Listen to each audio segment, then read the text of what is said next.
What goes on, people? The Den Knight here, and I wanted to give my full review on the new Batman movie after I gave my short reaction after seeing it. So, we'll start off saying there's going to be spoilers. I'm not going to say the whole movie, obviously, but in talking about this, there's going to be spoilers, so that's your warning. Um, anyway, I'm going to lay this out. Pros and cons, obviously, and just a few honorable mention things that to me, aren't really a pro or a con. They're just kind of things. Take it or leave it. But I guess we'll start with cons. That makes the most sense to me. Start negative and end on a positive. I guess we'll start with the lowest hanging fruit. If you're looking for him to do a Batman thing and throw a Batarang, it doesn't happen. I know in the previews it looks a lot like there's a Batarang in his armor, which there is, but he only pulls it out of his armor twice, and both times it's to use it as a knife. He never actually throws it. And there's actually one part in particular at the end where it definitely would have benefited him to throw it rather than use it as a knife. But it doesn't happen. I don't know why. I don't know what was with that choice, but it was definitely something I noticed right away. He uses the shit out of his grappling gun, but not a thrown Batarang to be seen. It's just a bat knife in his armor. So, another thing I noticed is, this is almost going to tie into one of my comments at the end, but he never really does the stealth thing. Don't get me wrong, he fights like Batman in this movie a lot, but the stealth thing just doesn't really happen. Anytime he comes out of the shadows, it's like a very loud armor clinking, boots hitting the pavement kind of entrance. Like, I'm going to say this again later, but I call him Michael Myers Batman. It's just slow, menacing walk into every battle scene. No stealth at all. At least not from what I can remember. So that's a hit for me. There is lots of positives, so I don't want you to think this whole video is going to be negative. What can we go into next? So, in this movie, I don't really see a distinction between Bruce Wayne and Batman, if that makes sense. I mean, I know the obvious is that Bruce Wayne is the mask and Batman is the real person, but there's not even, in this, there isn't even like a hint of a Bruce Wayne. Throughout the movie, it's brought up a lot that he's kind of dropped all his appearances and responsibilities to the company and to the city. And even when he does show up to things, he just looks like Batman. He has the same facial expression on. It's just, there is no Bruce Wayne at all. It's just Batman shows up sometimes without a mask. So for all purposes, Bruce Wayne really didn't even come back. He did, and then Batman was there, but Bruce Wayne really never came back to the city and kept up appearances and kept his company going. So, I mean, that's definitely a hit, because that's a whole entire part of his character. There's actually a scene where Alfred comes down to the cave to tell him that, I can't remember what they were, investors of some sort or someone important in the company. They came to have breakfast and have a meeting that morning, and he acted surprised that they were at the mansion, and Alfred just said, well, I couldn't get you to go to them. And I thought that was leading into something very important. Maybe expand into more about how little he's been doing as Bruce, but they kind of just skipped that scene. It just went right to the next scene, which I thought was kind of weird. I mean, I know the movie's every 3 hours, but maybe there was something that got cut, and we'll get a 4-hour cut of the movie later. But I thought it was weird. It felt like it was leading into something. So, I guess I'll go into the other low-hanging fruit. A lot of people have talked about this. I didn't really get this impression in the movie, but I'm going to bring it up.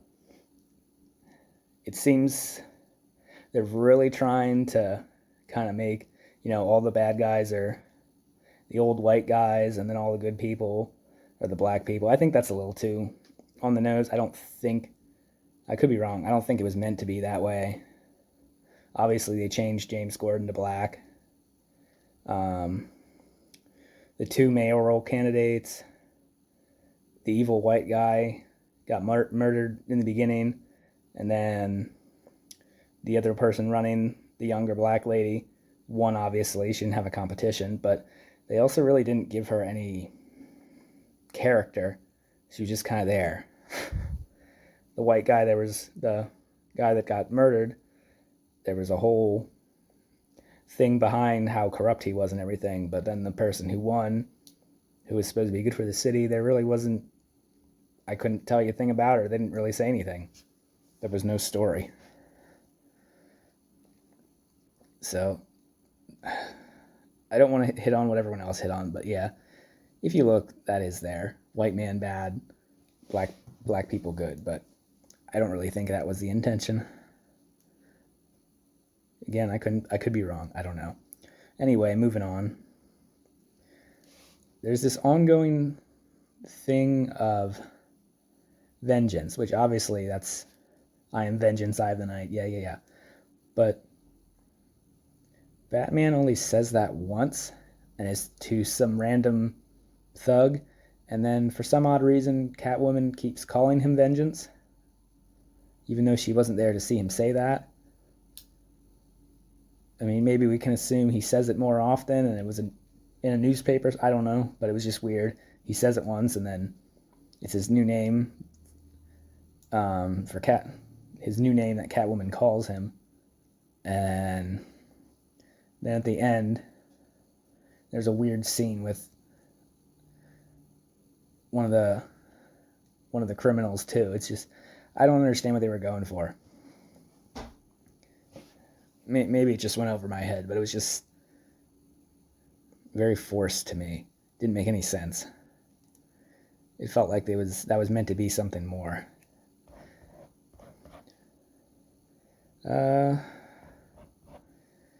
This is gonna kind of fit into the positives, but for the most part, Batman really does stick to the no-kill rule. This is gonna tie into the pros, but they just couldn't resist the big old car chase action scene where he's chasing the Penguin. It's a car chase with the Penguin, and I mean, obviously, they're driving on the wrong side of the road, doing all kinds of reckless driving. People have to be getting hurt, which you can suspend your belief for a little bit there, but then the chase ends with the Penguin causing a huge pileup on the highway, even involving a tanker truck, and the tanker truck does explode amongst this pileup just to have a cool action scene with the Batmobile coming through the fire. Which, yeah, cool, but I mean, there was a lot of people in that explosion that was caused entirely by Batman and the car chase. I mean, you could say, what was he supposed to do? But I mean, he knew where the Penguin works. He could have gone back at any time. And I mean, Batman's thing is always trackers. Put a tracker on the car, find him later. I just didn't jive with that whole reckless endangerment, definitely killing people car chase. That wasn't right. What's left? This is for the ending. So obviously, I said there would be spoilers, but at the end of the movie, Riddler has this grand scheme and he floods the city, but I I don't fully understand why he did that. I don't really understand his plan. He got noticed, he exposed all the corrupt politicians and whatever else, which was the plan, show the truth, but then he just floods the city. I don't really understand what that had to do with anything. I understand he got the thugs to his groupies, followers, whatever you want to call them, to shoot the incoming mayor, which that also didn't make sense to me because I thought he was helping her get in office because she wasn't corrupt. But maybe I missed she was. I don't know. But his plan didn't make any sense. Not to me, anyway. And I want to go to pros, but I did forget one thing. There is guns. Batman doesn't use them, but I always have to pick these apart when there's a gun physics scene that just doesn't make any sense. I understand it's movies, it's to make it look more interesting, but they just jump out at me when they happen. There's a scene where Batman's walking towards a guy on the ground, and the guy has a shotgun.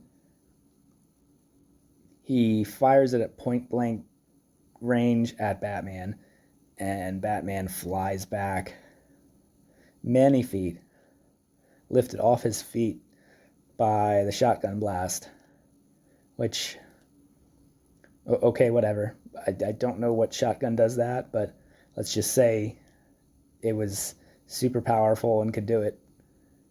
But then the guy who shot it didn't even move an inch. So that doesn't work. Anyone who's shot a firearm knows that's not how it works. There's recoil. That's physics. It's not even just guns. That's physics. Think of a cannon. When a cannon goes off and it rolls backwards, yeah. I'm nitpicking, but you get what I mean. So let's move on to pros. Got to start with the main one. Not the main one, but my favorite. I love the Batmobile in this. I'm one of those people who I don't like the 89 Batmobile. I don't really like the Tumbler from the Dark Knight trilogy.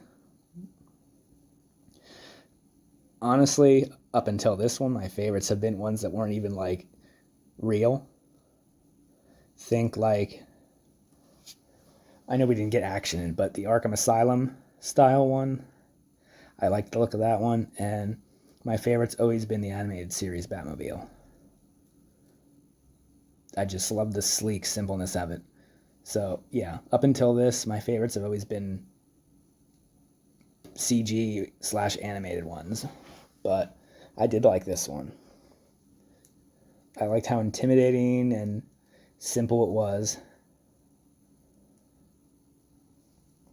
So it's on my top 3 now. I don't think it's surpassed those other 2 I mentioned, but it's up there. Definitely favorite live action Batmobile, we'll put it that way. What else? I do like the Batsuit. I know a lot of people don't like the armored look. I guess because I love the Arkham games so much, I do like the armored suit look. It goes either way, really. How it's the intimidation thing. Are you intimidating because you're an idiot wearing body armor? Or do you be intimidating because you're not wearing body armor and walking into a dangerous situation? I don't know. I know there's arguments for both, but I just like the armored bat suit look. I don't like the all spandexy look. And I mean, I love the animated series, like Batman the animated series and the Justice League animated series. I understand that was just spandex, but I think live action on screen translation, I just think it looks better as armor. Just my 2 cents. What else do we got? There's a lot of things. I just got to gather my thoughts. The Riddler. I liked this portrayal of the rendition of the Riddler, and I like that Riddler was the main villain. I think over the past years, it's been too much about Joker, which I love the Joker, but it does get to be too much. And it's nice to see another one get some of the spotlight. I still love Heath Ledger's Joker. I still think that's the best. Live action, anyway. Mark Hamill's voice acting in the animated series, of course. That's not an unpopular opinion. Great. But he's definitely gotten to... The Joker's oversaturated. I like they used the Riddler. And I hope they continue this, and I did like the Penguin too in this movie. I hope they just keep using those underappreciated characters. Branching off the Riddler, spoilers again, they made him have a connection to Bruce's dad and the mob. Not the Riddler, but I mean, backtrack. So in this, the Riddler's backstory is that he was an orphan, living in an orphanage, and Thomas Wayne was running for mayor and was helping raise money for this orphanage, but then shortly after, you know what happened. And then the orphanage just kind of got forgotten because, you know, as they say in the movie, the rich people died and the rich boy was all by himself. I didn't like that sentiment, but I like that connection. That Riddler had a personal stake in everything, which, tying it in even more, at first I thought this was negative, but I like how it was handled. Thomas Wayne also had a mob connection, because I guess during his campaign, if you know some of the backstory of Thomas and Martha, in some continuities, Martha is actually in Arkham, of the Arkham family. And that family, for those who know, has a very strong history of mental illness. So basically, while Thomas was running for mayor, you know, stuff gets dug up on him. And that, of course, leads to Martha and her past. So the obvious thing is he's trying to cover all that up. And going a step deeper, they used Tommy Elliott as, instead of the family friend connection, he was basically a journalist exposing all this. So, I mean, they just keep putting all the threads together.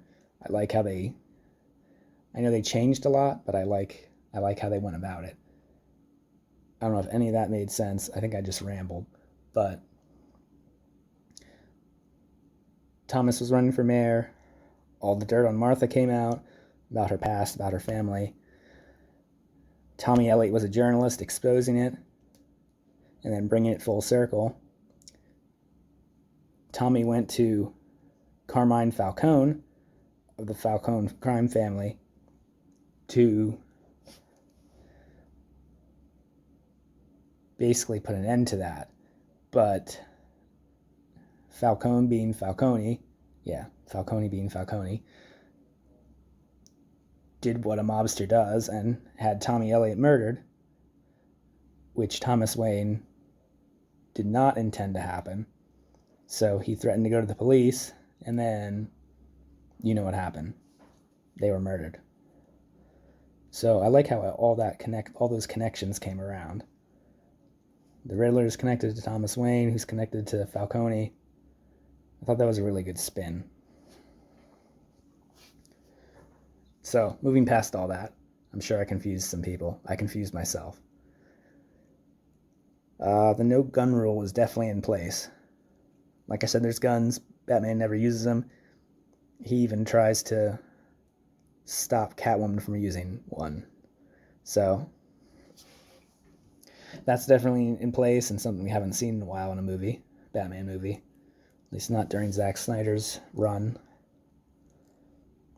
And that also ties into Batman's actually a detective in this. That's also something we haven't seen in a while. So, we have 2 of the 3 things checked off. He doesn't use guns or murder. He's a detective. I guess if you want to include he fights crime, there's 3 of 4. 4th being he doesn't use stealth tactics. So, I guess beggars can't be choosers. We got most of it. The implementing the detective elements and no guns definitely is a positive. And I can overlook the stealth thing. It's fine. And actually, this is fairly early in the movie, so I don't think it's really a spoiler. He developed these contacts you put in that record everything, so he doesn't have to commit to memory everything he's seen. And then he can, because it's recorded, he can look back on everything and look for details he missed. I thought that was really, really a nice touch. It's definitely a detective thing, and it's definitely a Batman thing.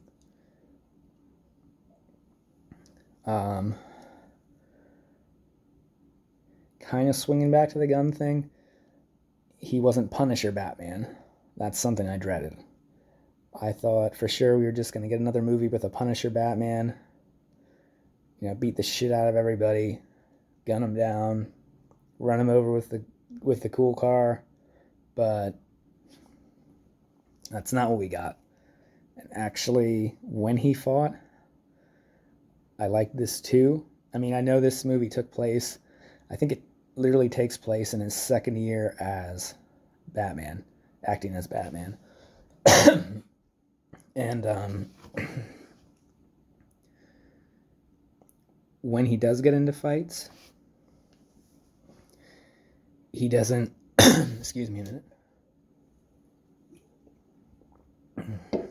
When he does get into fights, he doesn't drag him out.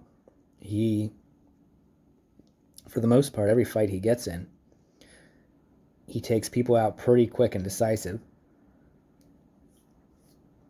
I mean, he looks like he's a master of Jeet Kune Do. It's just pow, pow, pow down.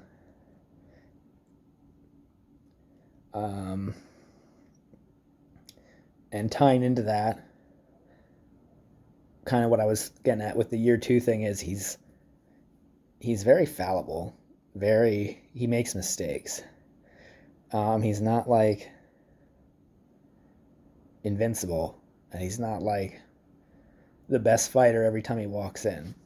Like when he gets into a crowd of people, he does get hit. It's not like the normal Hollywood scripted fights where I'm surrounded by people, but they're still going to come in at me one at a time. No, like he takes people down, but he gets hit in the back a lot. I mean, the armor helps, obviously, but he does get it back sometimes. Like he does get the whooping back sometimes. And actually, there's a scene where he has to use his, I don't know what you would call it. Is that a halo hookup? Where the suit kind of becomes a wingsuit, and he uses it to glide off of a tall building.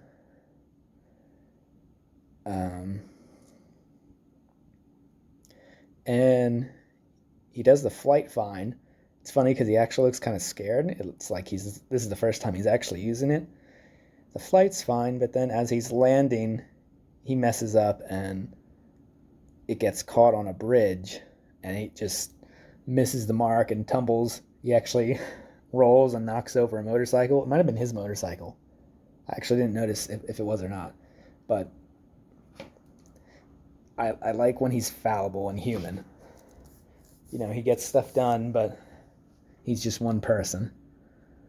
No matter how good a fighter you are, you get surrounded by 20 people, you're gonna get hit.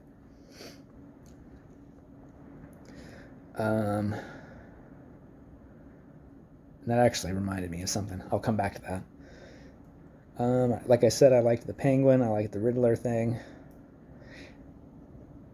And ending the prose, I definitely liked that they didn't dwell on the origin with the Waynes thing. Like, I don't even think they mentioned it. I think they just assumed we knew, which I like, because I would hope if you're coming to watch a Batman movie, you know the whole parents murdered in an alley thing and blah blah blah.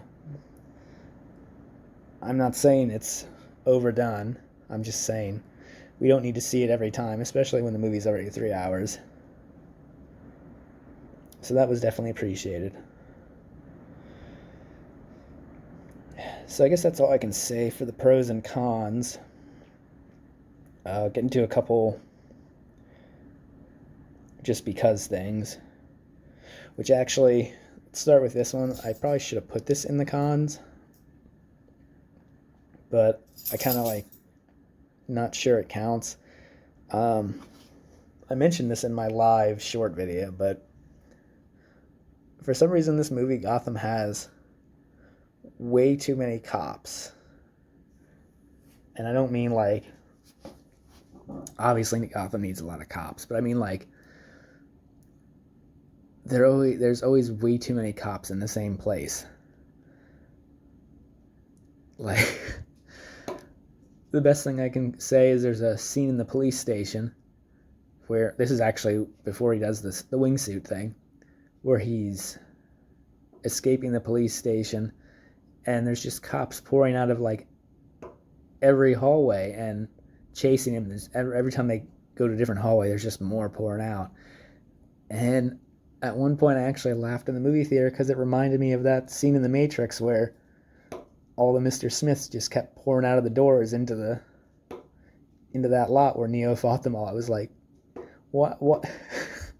Gotham is like the most crime-ridden city in the DC universe, and all these cops are just hanging out at the station, not doing anything. And that wasn't the first time that happened, that there was just way too many in a particular place, but I just had to mention that. I don't know that that's a pro or a con or anything. I just thought it was funny. So what else? They connected Selena and Falcone. This is spoilery, but in this movie, she is his bastard child, basically. Her mother was one of the workers, in quotation marks, at the club that Falcone ran, and got knocked up, and Selena's his daughter. They're very estranged, but you can tell they have a weird connection throughout the movie, and turns out that's why. So that was an interesting spin. She's usually an orphan in every iteration, but I thought that was a decent connection that I've never seen before.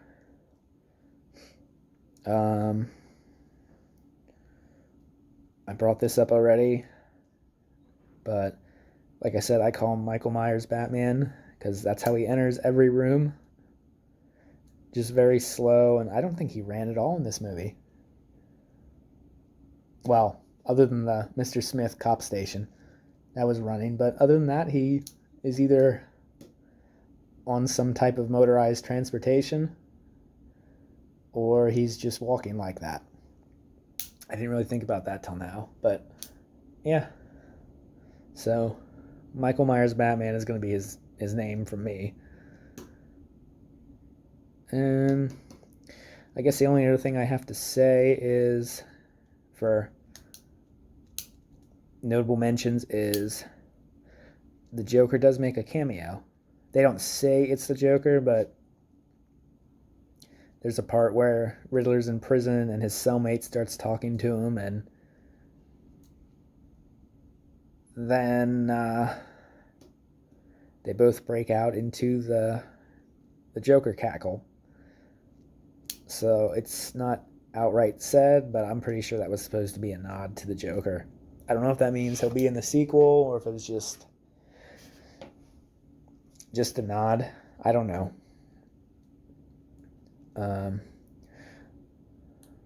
I guess that's about it. The only thing I do want to say that I didn't think to look up before I started this was I wonder if the actor they used for the Thomas Wayne flashbacks in this movie was the same actor that played Thomas Wayne in the Joaquin Phoenix Joker movie. That's something I only thought about as I started recording this. So the only reason that's important, obviously, is because then that could mean they're in the same universe. I don't know, maybe I'm overthinking it, but that would be something I think I'm going to look into. Anyway, that's my full review. Obviously, it wasn't a review of the story per se. It was just my thoughts, things I liked, things I didn't like, things that I noticed. But hope you enjoyed my rant. Check out my other videos on my channel. Give me a like, comment, all that YouTube stuff. And keep being nerdy. Bye.